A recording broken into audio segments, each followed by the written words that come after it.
yang berada di ruangan sini hari ini melalui live streaming, juga rekan-rekan yang berada di tempat Anda, silakan Anda bisa duduk. Ya, haleluya. Konsentrasikan diri Anda, diri kita untuk beribadah kepada Tuhan. Haleluya, haleluya. Saudara, kita memang melakukan perubahan yang cepat.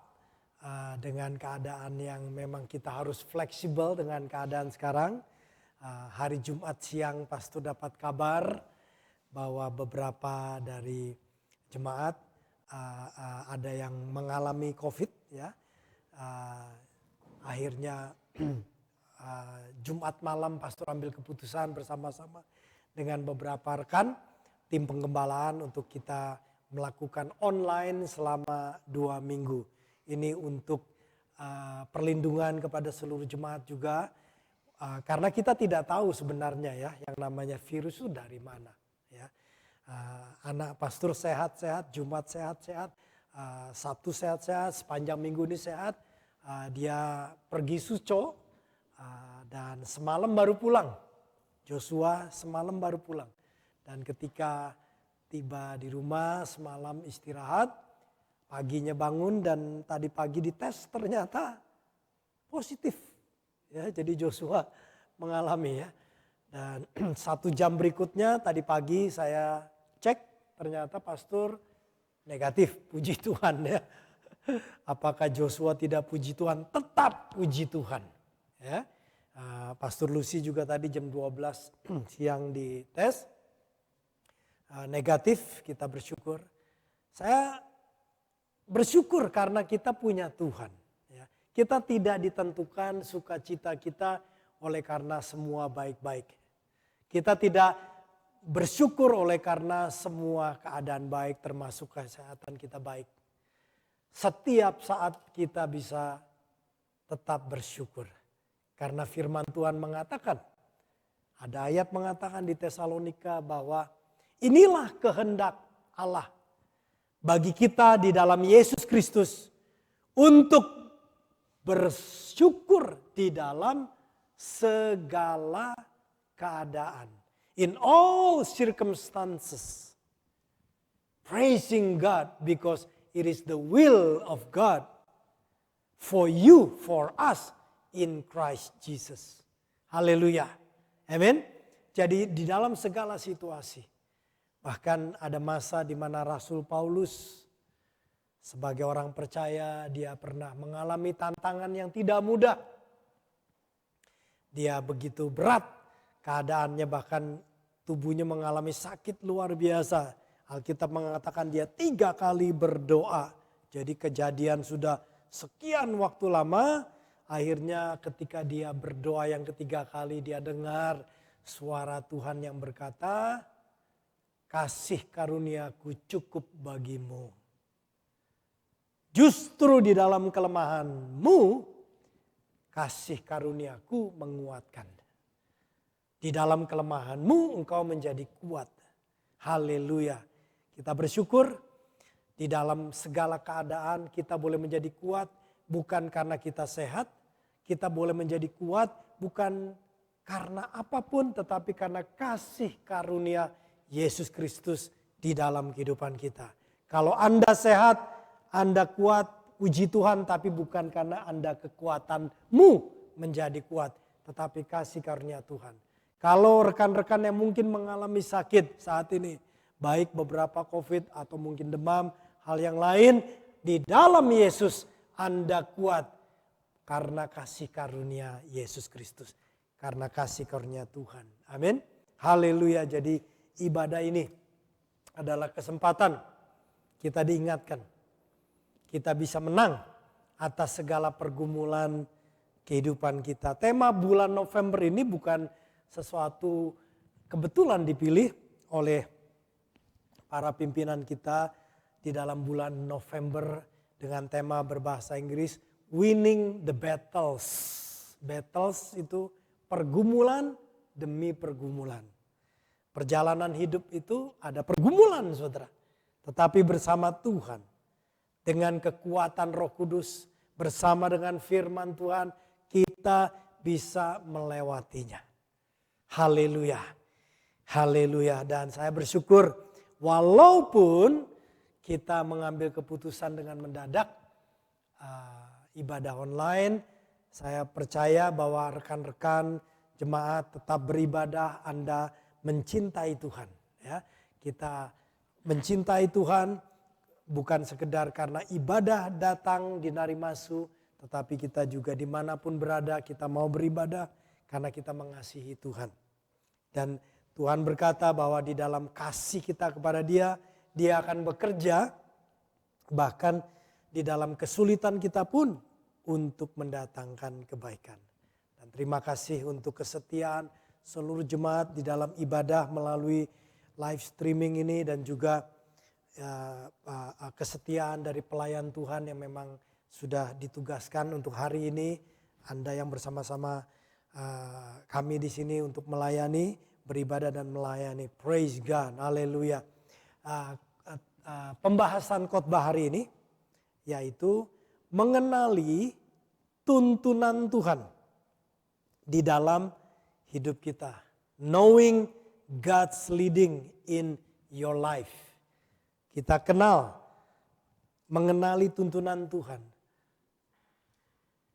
Karena Tuhan ini menuntun kita tidak dengan terkadang hal-hal yang mungkin kita tidak tahu. Ya. Tetapi kalau kita belajar mengenali tuntunan Tuhan yang akan membawa kita. Dan kalaupun kita harus melewati perkara yang sulit, ada kekuatan di dalam tuntunan Tuhan itu. Mari kita lihat di dalam Kisah Para Rasul. Kisah Para Rasul pasal 20. Kita akan membahas dari perikop ini, kita akan lihat. Ya. Kita mulai ayat 1 Kisah Para Rasul pasal 20 ayat 1 sampai 6 dulu kita baca. Setelah reda keributan itu, Rasul Paulus memanggil murid-murid dan menguatkan hati mereka. Dan sesudah meminta diri, ia berangkat ke Makedonia. Ayat 2, ia menjelajahi daerah itu.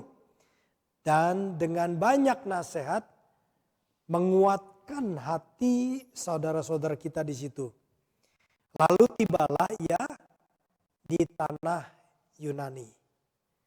Ayat 3, sesudah 3 bulan lamanya tinggal di situ, ia hendak berlayar ke Syria. Perhatikan, dia punya keinginan untuk berlayar balik ke Syria. Nanti kita lihat ya. Jadi kita tahu pada saat ini keinginan dia kemana saudara? Ke Syria. Berlayar ke Syria. Tetapi pada waktu itu orang-orang Yahudi bermaksud membunuh dia. Dia hendak berlayar ke Syria, artinya dia sedang menuju satu pelabuhan untuk berlayar. Tapi dalam perjalanan itu ternyata ada info bahwa orang-orang mau membunuh. Ada kelompok-kelompok orang yang merencanakan pembunuhan terhadap dia. Karena itu ia memutuskan untuk kembali melalui Makedonia. Artinya tadinya mau berlayar, akhirnya dia memutuskan berjalan ke tempat lain dengan jalan kaki. Ayat 4, ia disertai oleh Sopater anak Pirus dari Biria. Teman-temannya nih ayat 4 bersama dia ya.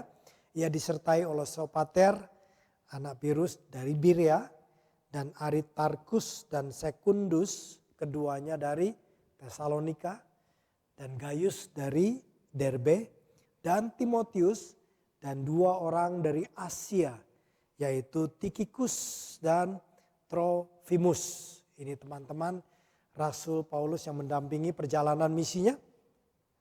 Ayat 5, Mereka itu, yaitu teman-temannya, berangkat lebih dahulu dan menantikan kami di Troas. Jadi kita lihat Rasul Paulus berjalan agak belakangan. Mereka teman-teman itu mendahului dengan cepat ke arah Troas. Tetapi sesudah hari raya roti tidak beragi, kami berlayar dari Filipi dan 4 hari kemudian sampailah kami di Troas dan bertemu dengan mereka. Di situ kami tinggal 7 hari lamanya. Mari kita lihat dulu di peta ya, supaya saudara ada gambaran kita bersama-sama ya. Karena diawali tadi ada pernyataan bahwa di ayat 1 ketika setelah reda keributan. Nah, pada waktu itu Rasul Paulus ini berada di daerah Efesus. Kalau baca Anda di Kisah Para Rasul pasal 19, dia berada di Efesus, terjadi keributan, ya dia ada ancaman bagi dia. Kemudian Rasul Paulus memutuskan untuk berangkat ke Makedonia, menjelajahi daerah ini, dan biasanya Makedonia daerah sini ya. Jadi dia lewati jalan darat sampai ke Troas, kemudian dia masuk mulai ke daerah tanah Yunani, Makedonia, semua ini tanah Yunani melalui Filipi. Ya, dia masuk menyeberang sini ke Filipi. Ya, nah kemudian Alkitab mengatakan dia masuk ke tanah sana dan selama 3 bulan dia berada di sini di Makedonia di sini ya. Dan kemudian di sini dikatakan dia berencanakan berlayar ke Syria, saudara. Ya. Nah biasanya umumnya orang berangkat dari sekitar Athena atau ada satu pulau di sini Kenkreas ya. Ini ke sana ke arah Syria di sini. Perhatikan Syria ini di mana wilayah Antiok ya. Dia berangkat ke Syria artinya ke Antiok karena di Antiok itu menjadi pusat di mana Rasul Paulus berjemaat dan diutus untuk melayani di tempat sini. Jadi teman-temannya di sini saudara di Antiok ya. Dia punya rencana ke Syria, ke Antiok, balik gereja lokal di sana. Tetapi pada waktu dia sampai di daerah sekitar sini dia mau berlayar ke Syria, ke Antiok. Ada ancaman kemudian dia berangkat balik lagi jalan kaki ke atas sini terus sampai Filipi. Dari Filipi nanti dia akan naik perahu sampai balik ke Troas. Ya. Nah kita lihat ya, jadi dia di ayat 5 dikatakan mereka sampai ayat 6 mereka sampai di Troas gitu ya. Tetapi sesudah hari raya tidak beragi kami berlayar dari Filipi sampai ke Troas. Dan 7 hari kami berada di Troas. Tinggal di sini 7 hari saudara. Nah kita melihat bahwa Rasul Paulus perjalanan kehidupannya dikatakan selalu dia menguatkan para murid Tuhan. Menguatkan orang percaya. Ayat 1 dia memanggil para murid menguatkan hati. Di ayat kita lihat di ayat 2 juga dia menjajahi daerah-daerah perjalanan ini saudara ya. Dia sampai ke Makedonia dia menguatkan hati saudara-saudaranya. Ya. Haleluya. Harapan pastor sebagai orang percaya Anda tidak perlu menjadi rasul untuk menguatkan hati orang. Anda tidak perlu membangkitkan orang mati dulu untuk menguatkan hati orang. Kita bisa menguatkan hati setiap orang percaya oleh karena firman Tuhan. Haleluya. Karena itulah firman Tuhan kiranya senantiasa ada di dalam kehidupan kita. Sehingga apakah saudara seorang rasul, seorang ibu rumah tangga, seorang polisi, seorang pekerja, kita bisa menguatkan siapapun dimanapun kita berada hidup. Apalagi zaman sekarang ini zaman hidup yang mobile kemana-mana saudara. Nah kalau Tuhan membawa kita ke satu wilayah. Tuhan punya maksud di situ bukan cuma sekedar kita cari keuangan. Tetapi Tuhan mau di tengah-tengah kita berada di sana, kita boleh menguatkan orang-orang yang Tuhan utus untuk menjumpai atau berjumpa dengan kita, kuatkan. Haleluya.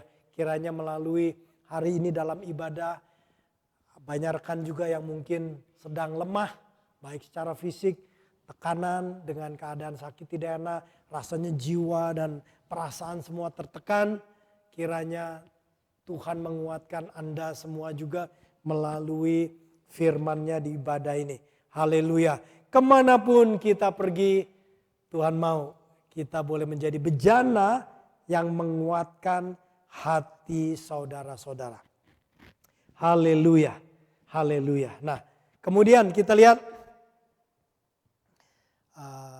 tadi dia hendak berlayar ke Syria, tetapi karena ada ancaman dia mengambil keputusan untuk merubah rencana. Ya. Terkadang bisa situasi yang kita pikirkan kita mau sesuatu tetapi ada tantangan kita berubah. It's okay berubah. Tetapi dalam perubahan kita tetap membuka diri untuk dituntun oleh Tuhan. Amin. Dia berkehendak ke Syria mau berlayar, tetapi karena tantangan Rasul Paulus jalan darat, tapi tetap tujuannya dia berkeinginan ke Syria, yaitu ke gereja Antiok, ke tempat dia berada di sana sebelumnya. Kemudian kita baca perikop ayat 7 sampai ayat 13. Kita baca saudara ya.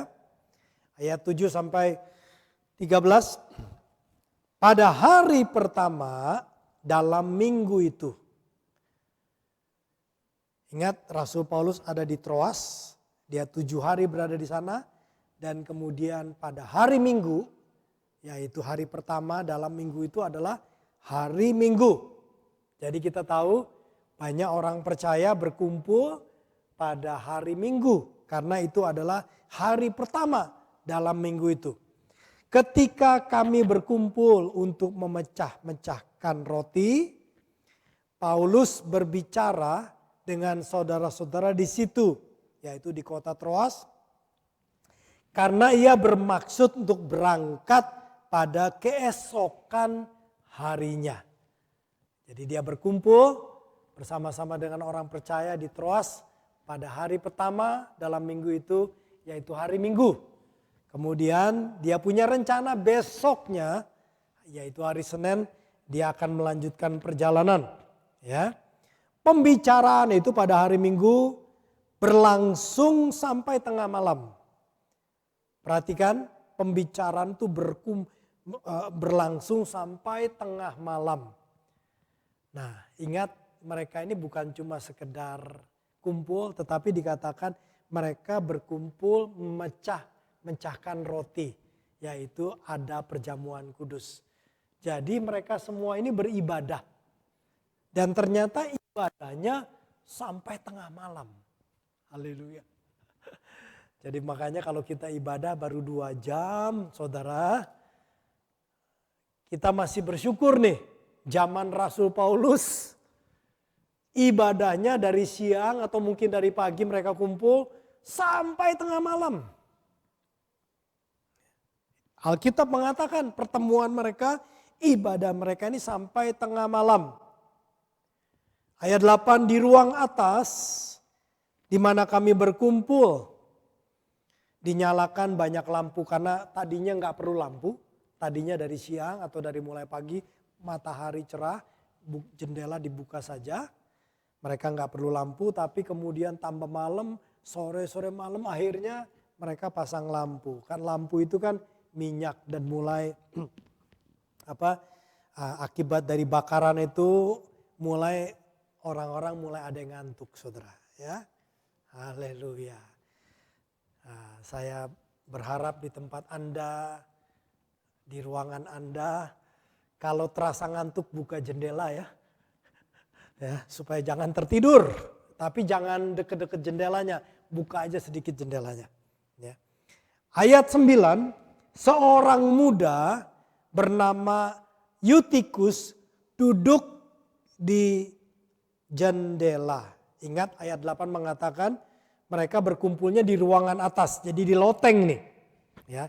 Nah, kita tidak dikasih tahu ruangan atas itu bisa tingkat 2, bisa tingkat 3, bisa tingkat 4. Cuma dikatakan ruangan atas, jadi cukup tinggi di tempat mereka berkumpul. Ruangan di sana. Dan di dalam sana setelah malam hari itu masih ada anak muda bernama Eutikus duduk di jendela. Karena Paulus amat lama berbicara. Dari siang mungkin sampai malam. Orang muda itu tidak dapat menahan kantuknya. Akhirnya ia tertidur lelap dan jatuh. Oh, dikatakan di sini jelas dari tingkat ketiga. Jadi tingkat atasnya di ruangan ketiga itu. Di lantai ketiga. Dari tingkat ketiga ke bawah. Ketika ia diangkat orang, ia sudah mati. Ya. Ini tentu keadaan yang syok ya. Dalam ibadah mereka mensyukuri. Dan bahkan dikatakan di sini mereka memecahkan roti, mengingat perjamuan kudus juga. Tentunya mereka ingat juga kebangkitan Yesus. Tetapi di tengah-tengah itu ada anak muda yang duduk di jendela, mati, jatuh ya. Nah, Alkitab menulis sedemikian detail kejadian ini ya. Maksudnya detailnya cukup jelas itu di situ. Dia namanya jelas, anak muda lagi, kemudian duduknya di mana dikasih tahu di jendela, di tingkat 3, tingkat yang tinggi. Ya. Saudara, Alkitab mencatat bukan sekedar supaya tambah panjang isi Alkitab. Saya percaya Tuhan bicara. Sebagai orang percaya jangan sampai kita ini dalam tanda kutip duduknya itu di jendela. Jendela itu bisa lihat ke dalam, bisa lihat keluar. Gambaran ngeliat ke dalam hal-hal rohani, ngeliat keluar yang duniawi. Dengar firman Tuhan, dengar sih. Tapi kalau orang percaya yang hidupnya di dua kaki baik di gereja, juga di dunia, dengar firman Tuhan, dengar. Tapi saya kasih tahu, kayak firman Tuhan lama-lama mati.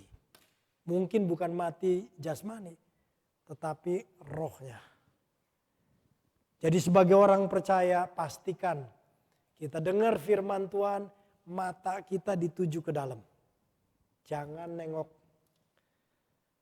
kiri dan kanan, lurus dalam Tuhan. Haleluya. Ingat kita bersama-sama kita dengar firman Tuhan. Kita ingin supaya hidup kita ini hidup. Haleluya. Bukan mati. Baik secara terutama secara iman kita mau iman kita iman yang hidup. Haleluya. Jadi kita orang yang percaya kita dengar firman Tuhan. Anda juga beribadah di masing-masing tempat.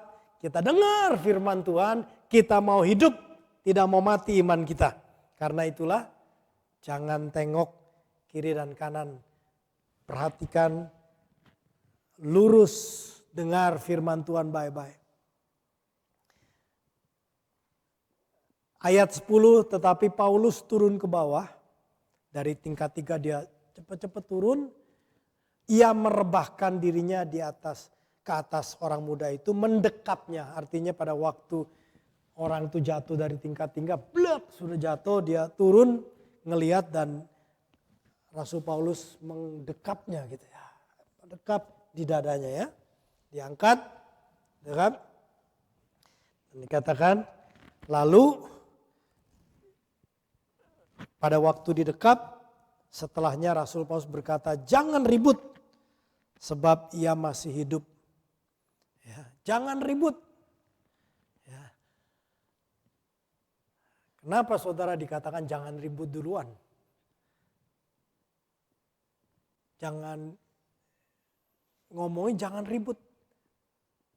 Karena pada waktu dia mendekap anak muda itu, Rasul Paulus mau dengar firman Tuhan yang jelas. Dan ternyata dia dengar bahwa Tuhan membangkitkan anak muda ini. Sehingga dia bilang, jangan ribut. Dia ngasih hidup. Haleluya. Saudara, kita butuh ketenangan untuk bisa dengar Tuhan ya. Nah, perhatikan, saya ingin ayat ini kita perhatikan dulu sedikit ya.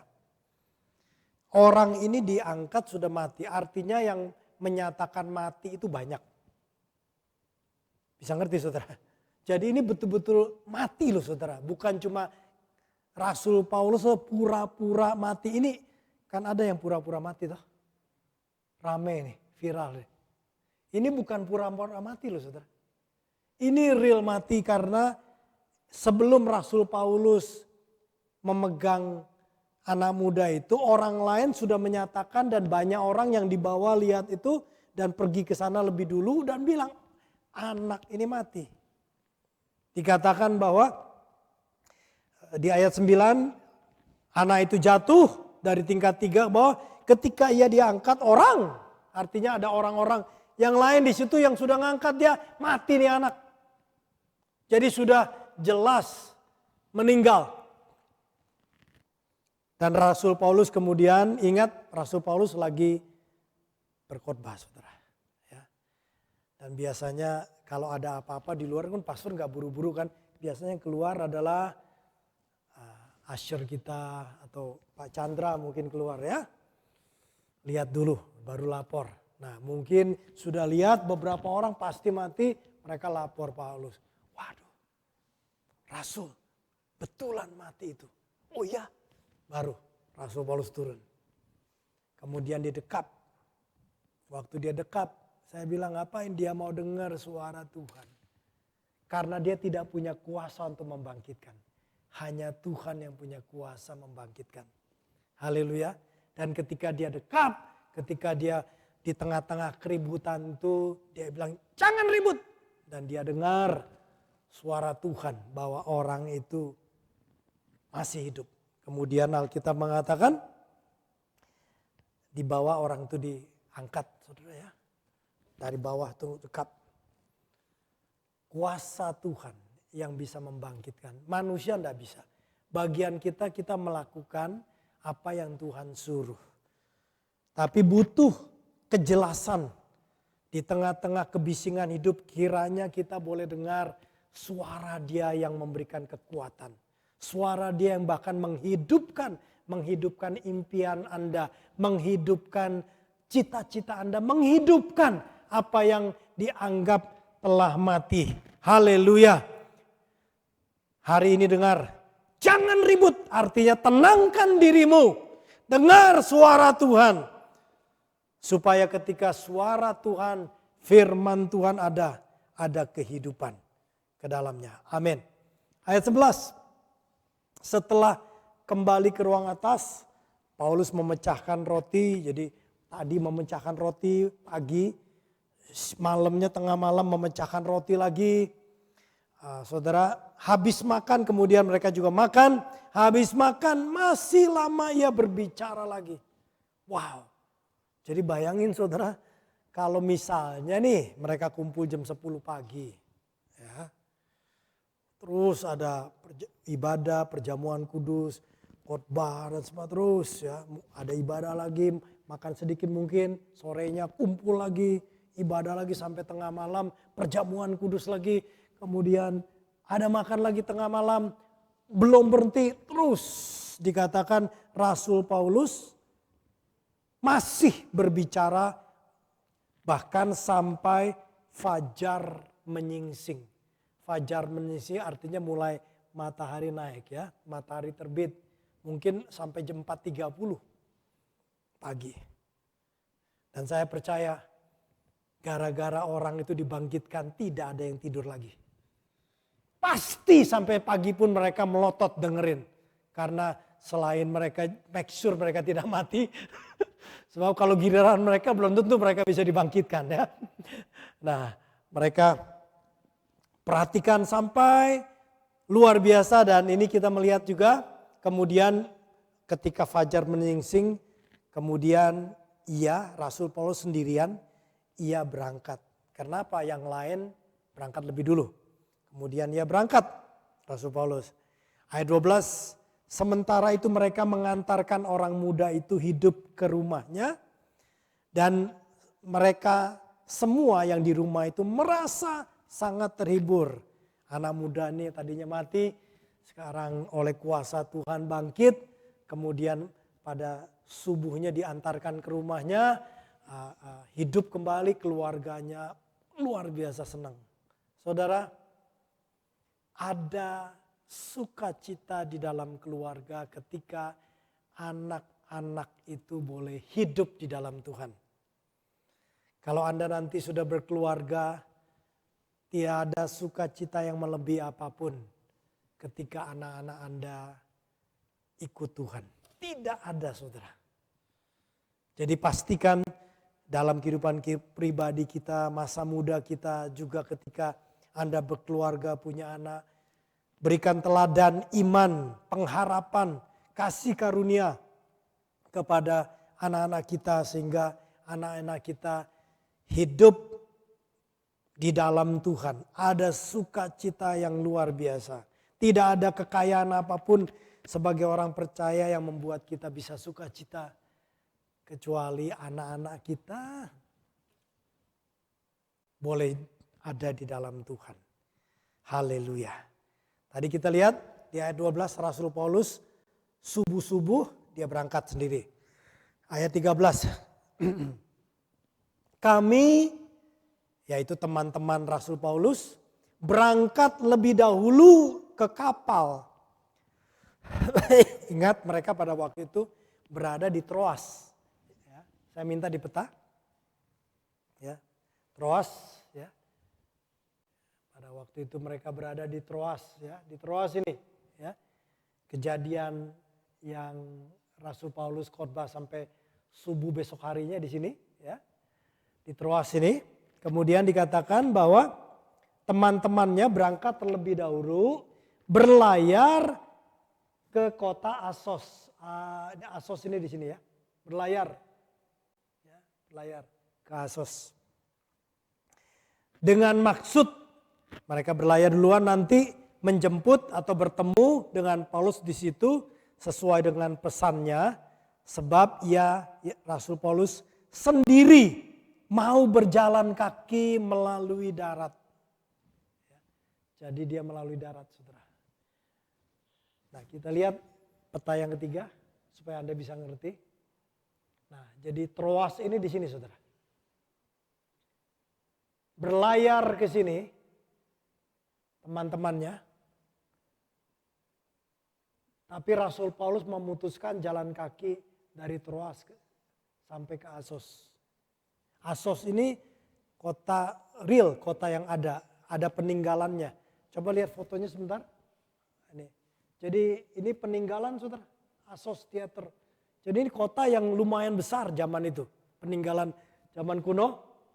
Ya, kota pelabuhan, kota bisnis di sini, di tempat ini. Jadi ini kota yang dimana betul-betul satu peradaban yang luar biasa ya. Kita melihat di sini. Ada stadium, ada teater dan sebagainya. Jadi ini bukan kota kampung, tetapi betul-betul kota, saudara ya. Kota di pantai ya. Nah, di sebelah di sininya adalah Troas. Kita kembali peta yang ketiga. Ya. Teman-teman Rasul Paulus berangkat dari Troas, naik perahu ke sini lebih dulu. Nah, ingat dikatakan bahwa Rasul Paulus masih lama di Troas. Berlayar tuh naik kapal enggak bisa nungguin. Sehingga teman-teman Rasul Paulus disuruh pergi duluan naik perahu ke sana. Nah, dari sini jaraknya ini kalau naik perahu 80 km. Saya sudah cek, saudara. Ya. Dari sini naik perahu 80 km. Pelan-pelan. Nah, Tetapi kalau naik perahu 80 km itu lebih cepat. Sedangkan Rasul Paulus memutuskan untuk jalan sendiri dari Troas sampai Assos. Ini 40 km, 39 km kira-kira. Ini lama. Kalau zaman dulu jalan itu dibutuhkan 2 hari.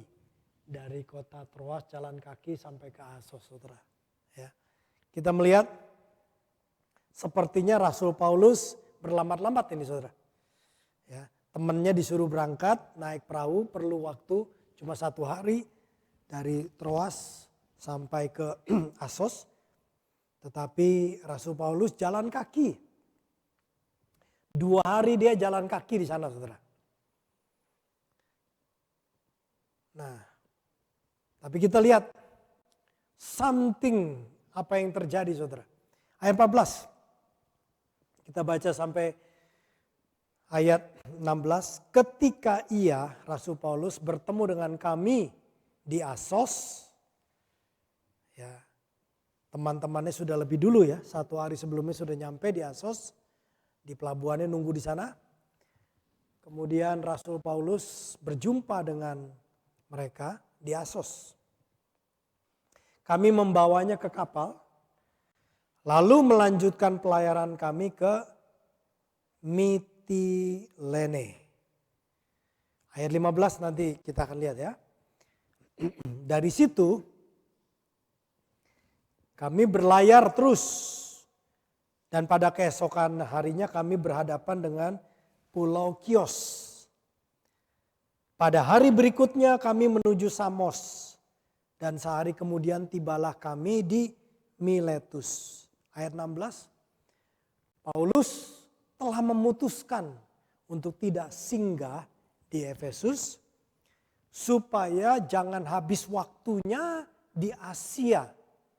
Sebab ia buru-buru agar jika mungkin ia telah berada di Yerusalem pada hari raya Pentakosta. Perhatikan. Tadi saya bilang pada waktu awal pasal 20-an, ayat-ayat awal, dia inginnya kemana, saudara? Dia inginnya, saya minta yang pertama ya, atau yang kedua enggak apa-apa. Peta yang kedua.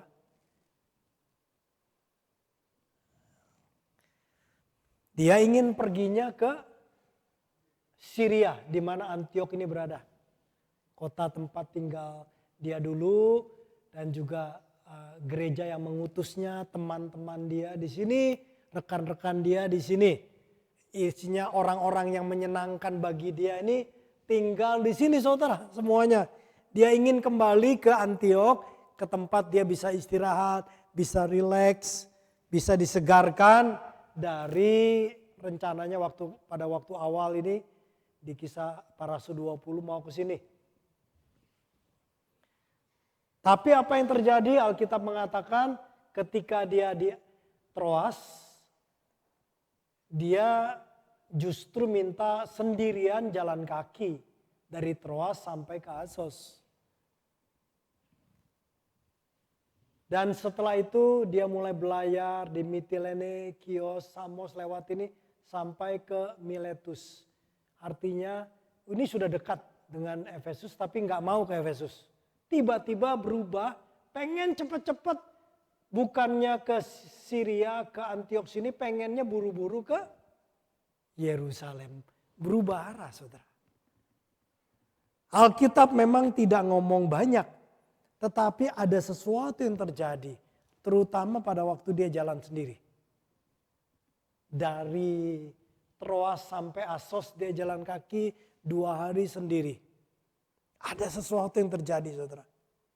Sehingga dia berubah haluan.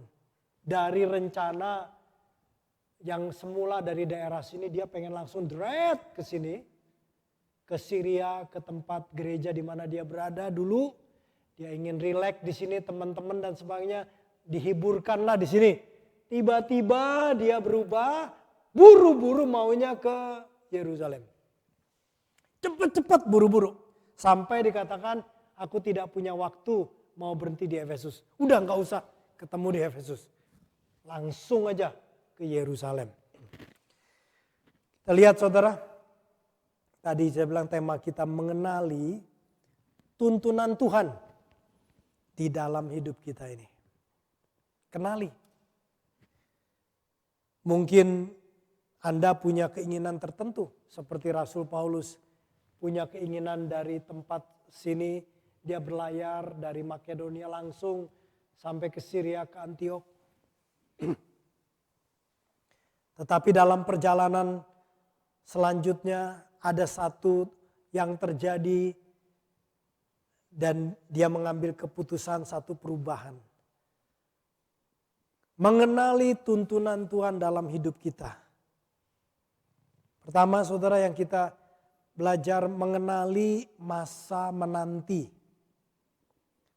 Kita punya keinginan seperti Rasul Paulus punya keinginan ke Syria. Ke kota Antioquia. Ke tempat di mana gereja yang mengutusnya di provinsi Syria sana. Teman-teman di sana dia bisa terhibur, dia rileks di sana. Dia pengen rencananya langsung dari Makedonia cepat ke sana. Tetapi ada satu perubahan karena orang-orang mengancam jiwanya di Makedonia dan dia berubah arah. Waktu Rasul Paulus kembali sampai dari Troas sampai ke Asos. Dia jalan kaki. Yang lain lebih cepat, dia malah lambat. Sudah terjadi mujizat, bukan buru-buru berangkat ke pelabuhan. Dia masih ngomong sampai fajar, sampai perahu sudah berangkat lebih dulu. Dan dia bilang, "It's okay, kalian buru-buru pergi naik ke perahu sana. Saya tetap ngomong, menyelesaikan atau sesuatu. Dan saya mau jalan sendiri." Dia tidak mau ditemani. Ingat, padahal dia hidupnya terancam juga. Di mana-mana dia pergi ada ancaman. Tetapi kali ini is okay. Yang lain pergi, aku sendirian. Dalam perjalanan itu saya yakin ada sesuatu yang terjadi. Tetapi kesannya Rasul Paulus berlambat ini. Tadi saya bilang bahwa naik perahu walaupun jarak lebih jauh 80 km. Tapi cuma 1 hari nyampe. Jalan darat 40 km dari kota Troas sampai Asos 2 hari. Saat jalan kaki 2 hari itu dia banyak waktu sendirian. Bersekutu dalam perjalanannya. Ada masa kita ini berdoa bersama-sama. Tapi ada masa kita berdoa sendiri saudara. Rasul Paulus ingin sendiri pada waktu itu. Dan saya tulis sebagai kenali masa menanti. Menanti petunjuk Tuhan. Menanti tuntunan Tuhan. Yesaya pasal 40. Yesaya pasal 40 ayat 28 sampai 31. Ayat 28, tidakkah kau tahu? Tuhan ngomong kepada orang-orang Israel, kepada umat Tuhan. Tidakkah kau tahu? Dan tidakkah kau dengar? Tuhan ialah Allah kekal yang menciptakan bumi dari ujung ke ujung. Ia tidak menjadi lelah, ia tidak menjadi lesu, tidak terduga pengertiannya. Tuhan kita itu menciptakan seluruh alam semesta. Dan banyak hal yang dia ciptakan orang tidak mengerti, tak terduga pengertiannya. Ayat 29, dia Allah memberi kekuatan kepada yang lelah. Kalau dalam ibadah ini Anda merasa lelah, lelah secara jiwamu, lelah secara pikiranmu, lelah secara perasaanmu, dengar, Tuhan memberikan kekuatan.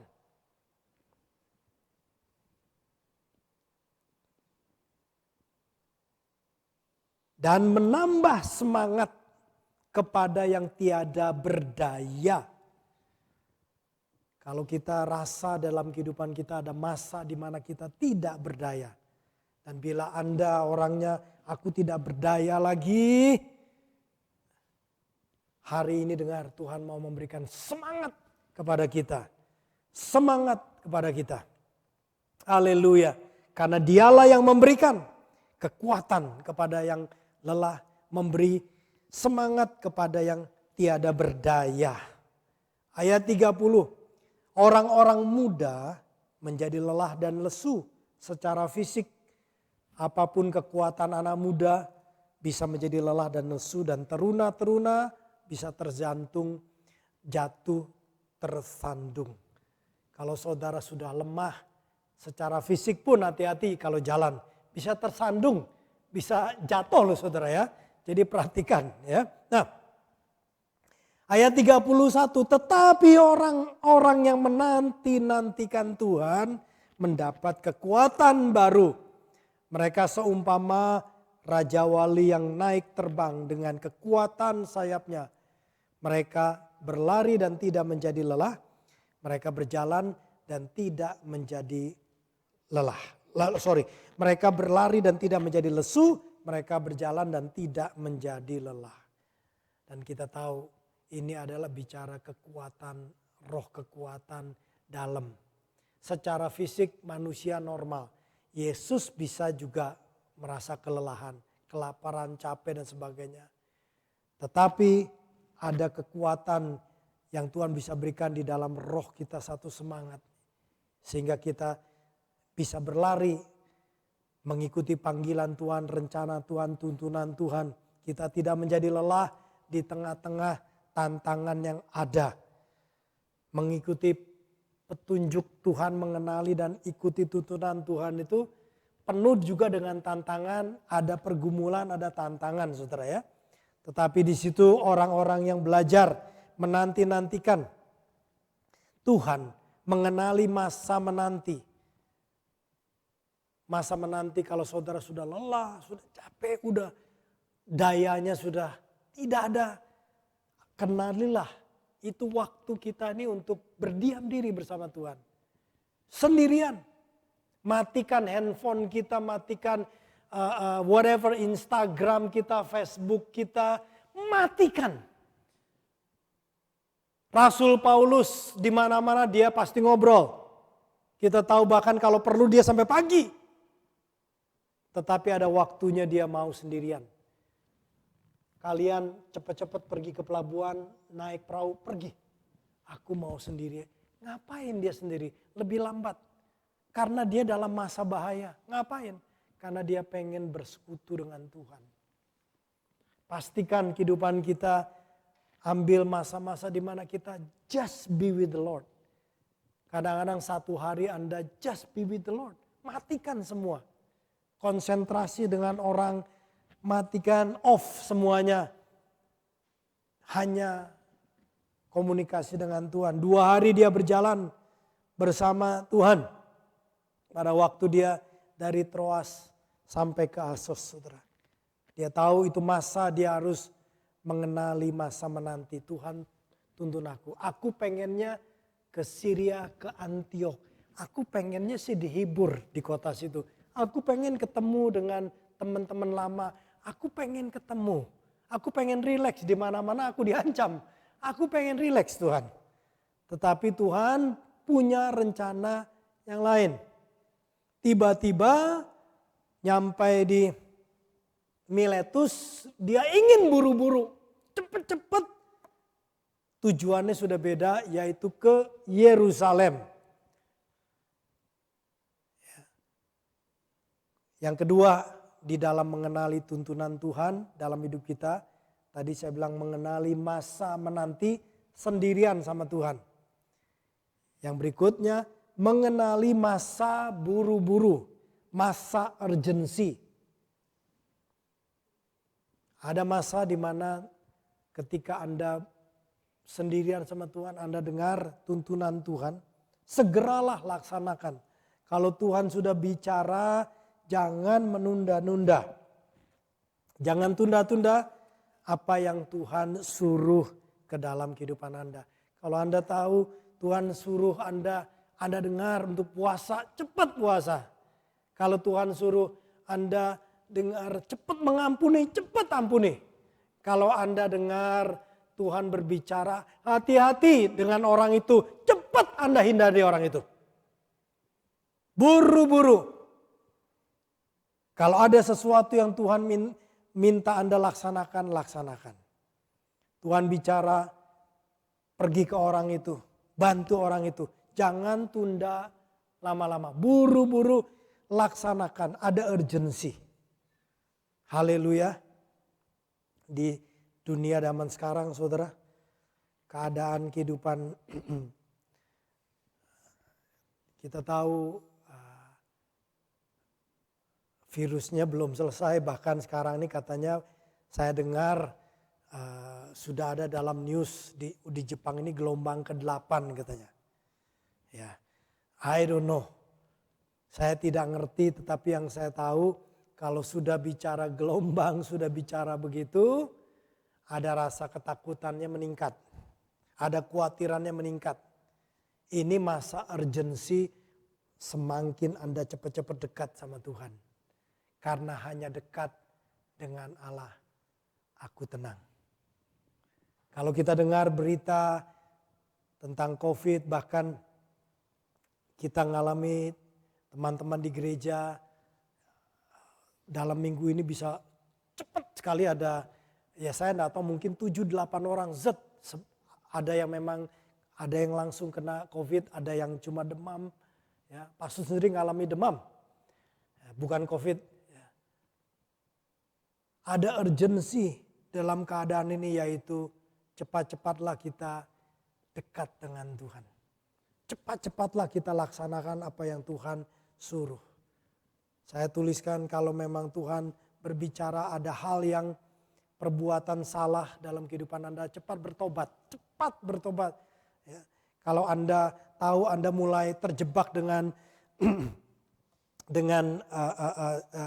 cara berpikir duniawi, cepat buru-buru kembali kepada jalan Tuhan.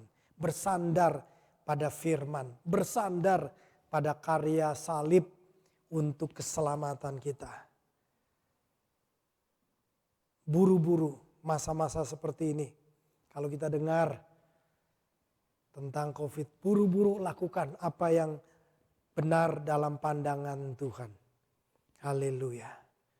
Hanya dekat Allah saja hatiku tenang.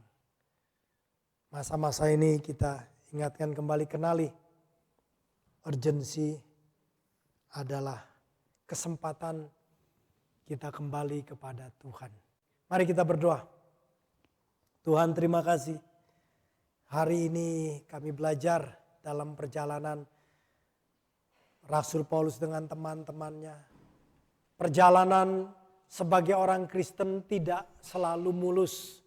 Bahkan diawali dengan Rasul Paulus juga teman-temannya terancam untuk dibunuh. Ada tantangan. Tetapi oleh anugerah-Mu dan belas kasihan-Mu, mereka boleh melewati pergumulan mereka. Bapa, aku berdoa dalam kehidupan jemaat, kami semua, apapun pergumulan yang kami hadapi, ajar kami untuk mengenali tuntunan-Mu, sehingga kami boleh melewati setiap pergumulan. Karena bersama Engkau ada kemenangan. Bersama Tuhan ada kemenangan. Ada damai sejahtera. Firman-Mu berkata, dekat dengan Allah, jiwaku tenang. Tuhan, terima kasih. Kami ingin semakin dekat dengan Engkau. Terima kasih Tuhan. Supaya kami boleh belajar mengenali tuntunan-Mu dalam hidup kami. Seperti Rasul Paulus Ada masa terkadang kami harus memilih sendiri.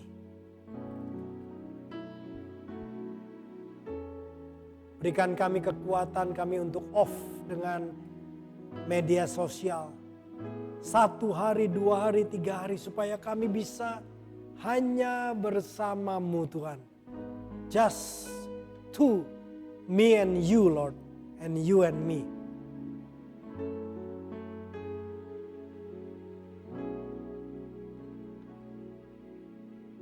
Terima kasih Tuhan. Dan kalau tuntunan-Mu kami sudah dengar, berikan kami anugerah untuk tidak ragu-ragu dan segera. Supaya kami boleh mengenali masa buru-buru, masa urgensi itu, dan bertindak sesuai dengan tuntunan-Mu. Terima kasih Tuhan. Apapun keadaan kami persembahkan hidup kami, perjalanan kami untuk dituntun oleh Engkau. Dan kami percaya bersama-Mu, oleh tuntunan-Mu, dalam ketaatan pada tuntunan-Mu, kami boleh melewati pergumulan kami.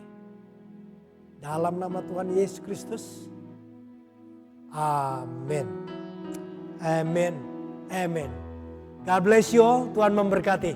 Haleluya. Haleluya. Saya serahkan